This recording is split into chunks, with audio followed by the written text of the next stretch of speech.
Hello students, आज हम आपको एक्सप्लेन करेंगे चैप्टर विद्या की शोभा विनम्रता। ये प्रेरक प्रसंग है और प्रेरक प्रसंग का सारांश। इसका सारांश इस तरह से है। उज्जैनी के महाकवि माघ को अपनी विद्वता यानी अपनी इंटेलिजेंस होने का, अपने विद्वान होने का बहुत ज़्यादा अभिमान था, घमंड था।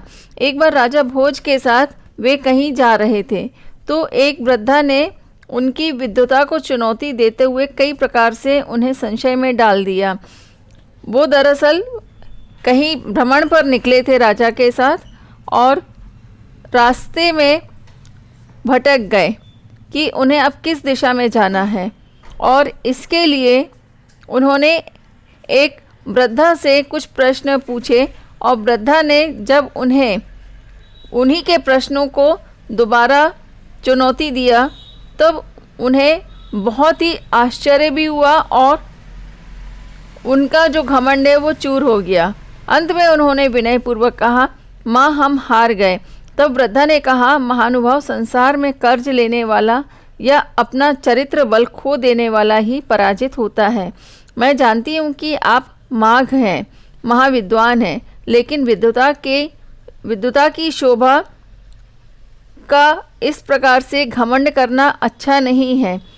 आपको अपनी विनम्रता को ध्यान में रखना चाहिए, यानी विद्वता की शोभा जो है अहंकार नहीं बल्कि विनम्रता है।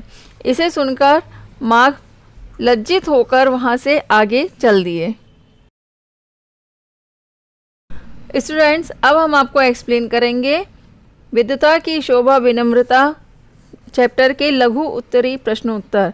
इसमें पहला प्रश्न है, महाकवि माघ को किस बात का अभिमान था? इसका आंसर इस तरह से लिखेंगे, महाकवि माघ को अपनी विद्वता यानी विद्वान होने का अभिमान था। नेक्स्ट क्वेश्चन है, धन और जीवन को क्षणभंगुर क्यों कहा गया है? इसका आंसर है, धन और जीवन को क्षणभंगुर इसलिए कहा गया है क्योंकि ये दोनों कब नष्ट हो जाएंगे ये कोई भी नहीं जान सकता है और कहा नहीं जा सकता है। नेक्स्ट क्वेश्चन है, उद्योगपति ने अनेक कारखाने कैसे स्थापित किए थे? इसका राइट आंसर इस तरह से लिखेंगे, उद्योगपति ने अनेक कारखाने कुछ तकनीकी और प्रगतिशील विचारों के कारण स्थापित किए थे। फिर नेक्स्ट क्वेश्चन है, कर्ज लेने वाला व्यक्ति जीवन से हार क्यों जाता है? इसका आंसर इस तरह से लिखेंगे, कर्ज लेने वाला व्यक्ति जीवन से इसलिए हार जाता है क्योंकि उसका अपना कुछ भी नहीं होता है। फिर नेक्स्ट क्वेश्चन है, भूमि पूजन का आयोजन क्यों किया गया था? इसका आंसर इस तरह से लिखेंगे, भूमि पूजन का आयोजन एक नए कारखाने के आरंभ करने के लिए किया गया था। फिर नेक्स्ट क्वेश्चन है, हम प्रकृति का मान किन किन रूपों में कर सकते हैं?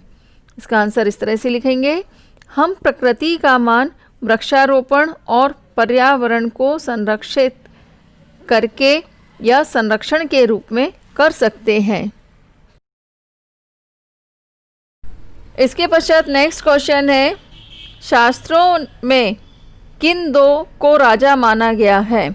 इसका आंसर इस तरह से है, शास्त्रों में यम और इंद्र इन दोनों को ही राजा माना गया है। अब इसके पश्चात है दीर्घ उत्तरी प्रश्नोत्तर। इसमें पहला प्रश्न है, विद्वता की शोभा अहंकार नहीं विनम्रता है। इस पंक्ति का आशय स्पष्ट कीजिए। स्टूडेंट्स, इसको इस प्रकार से लिखेंगे, विद्वता की शोभा अहंकार नहीं विनम्रता है क्योंकि अहंकार से विनम्रता कभी भी प्रकट नहीं होती है। फिर इसके पश्चात नेक्स्ट क्वेश्चन है, पृथ्वी और नारी को क्षमाशील क्यों कहा गया है?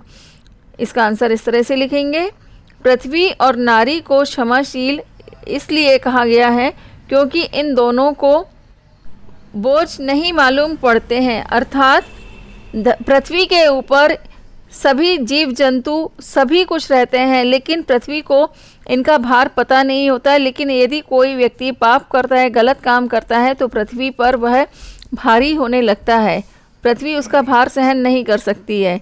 इसी प्रकार नारी को भी पृथ्वी के समान ही माना गया है। फिर इसके पश्चात नेक्स्ट क्वेश्चन है, कवि माघ को वृद्धा के सामने लज्जित क्यों होना पड़ा? इसका आंसर है, कवि माघ को वृद्धा के सामने इसलिए लज्जित होना पड़ा था क्योंकि उनके तर्क के उत्तर उनके पास नहीं थे। यानी वृद्धा जिस प्रकार से माघ के हर प्रश्न को काट कर उनको जो चुनौती दे रही थी, जिस प्रकार से उन्हें तुरंत प्रश्न के उत्तर में दोबारा प्रश्न कर रही थी, तो उनके उत्तर कवि माघ के पास नहीं थे। इसलिए उन्हें अपने विद्वान होने का घमंड जो था वो चूर हो गया था, अहंकार उनका चूर हो गया था और उन्हें वृद्धा के सामने लज्जित होना पड़ा था। फिर इसके पश्चात नेक्स्ट क्वेश्चन है, प्रकृति को पूजनीय रूप में देखना क्यों ज़रूरी है? इसका आंसर इस तरह से लिखेंगे, प्रकृति को पूजनीय रूप में देखने से सम्मान मिलता है।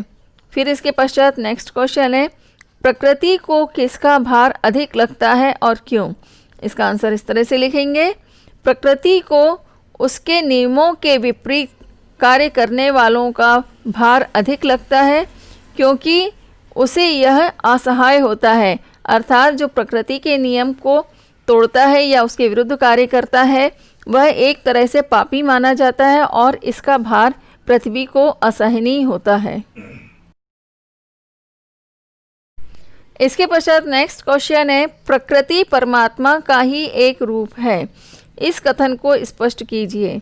इसका आंसर इस तरह से लिखेंगे, प्रकृति परमात्मा का ही एक रूप है। इस कथन का आशय यह है कि परमात्मा की तरह प्रकृति भी परोपकारी है। वह स्वयं के लिए नहीं बल्कि दूसरों के सुख और आनंद के लिए ही अपना स्वरूप धारण किए हुए है। अर्थात प्रकृति ने जितने भी चीज़ों को अपने ऊपर धारण किया है, उदाहरण के लिए वृक्षों को देखें तो वृक्ष के फल मनुष्य के लिए होते हैं, वृक्ष अपने फल स्वयं नहीं खाता है। नदी लगातार बहती है दूसरों को जीवन देने के लिए, उनकी प्यास बुझाने के लिए और उन्हें जीवित रखने के लिए, दूसरे प्राणियों को जीवित रखने के लिए ही लगातार बहती जाती है। स्वयं अपना पानी नदी कभी भी नहीं पीती है। तो ये परोपकार के ही रूप हैं। इस तरह से बहुत सारे उदाहरण प्रकृति में देखने को मिलते हैं। तो इसलिए कहा गया है कि प्रकृति परमात्मा का ही एक रूप है। फिर इसके पश्चात नेक्स्ट क्वेश्चन है आपका एक्सरसाइज में, निम्नलिखित शब्दों के विलोम शब्द लिखिए। पहला है सज्जन, इसका विलोम शब्द होगा दुर्जन। दूसरा है आरंभ, जिसका विलोम होगा अंत। फिर इसके पश्चात प्रसन्न का विलोम शब्द होगा अप्रसन्न। फिर प्रश्न का विलोम शब्द होगा उत्तर। इसके पश्चात नेक्स्ट क्वेश्चन है, निम्नलिखित शब्दों के पर्यायवाची शब्द लिखिए। पहला है सूर्य। स्टूडेंट्स, इसमें हम अपने अकॉर्डिंग आपको बता दे रहे हैं, आपको और भी पता है तो आप अपने अनुसार इसमें पर्यायवाची शब्द लिख सकते हैं। सूर्य है, सूर्य के पर्यायवाची हमने जो दिए हैं रवि, दिनकर। फिर नेक्स्ट है मनुष्य, इसका है मानव, मनुज। फिर है पहाड़, इसका है पर्वत, शैल। नेक्स्ट है पृथ्वी, इसका है भू, धरती। फिर उसके पश्चात भू, इसका है पर्यायवाची भूमि और ज़मीन। फिर नेक्स्ट है इंद्र, इसके पर्यायवाची हैं सुरेश, देवराज। फिर नेक्स्ट क्वेश्चन है, निम्नलिखित वाक्यों को शुद्ध कीजिए। स्टूडेंट्स, इसमें आपको लिखते समय खास बात का ध्यान रखना है कि अगर वाक्यों को शुद्ध करके लिखना है तो वहाँ पर अगर आपकी एक बिंदी भी गलत होगी, आपने एक बिंदी नहीं लगाई है या अतिरिक्त लगा दी है या फुल स्टॉप की जगह क्वेश्चन मार्क या क्वेश्चन मार्क की जगह फुल स्टॉप लगा दिया है, तो आपका जो है पूरा आंसर गलत हो जाएगा। इसलिए वाक्यों को शुद्ध करते समय आपको इन बातों का ध्यान रखना है लिखते समय। पहला है प्रकृति को मान दे तो वह अपना सम्मान देगा। इसको इस तरह से लिखेंगे, प्रकृति को मान दें तो वह आपको सम्मान देगी। फिर नेक्स्ट है गाय और बैल घास चर रही है।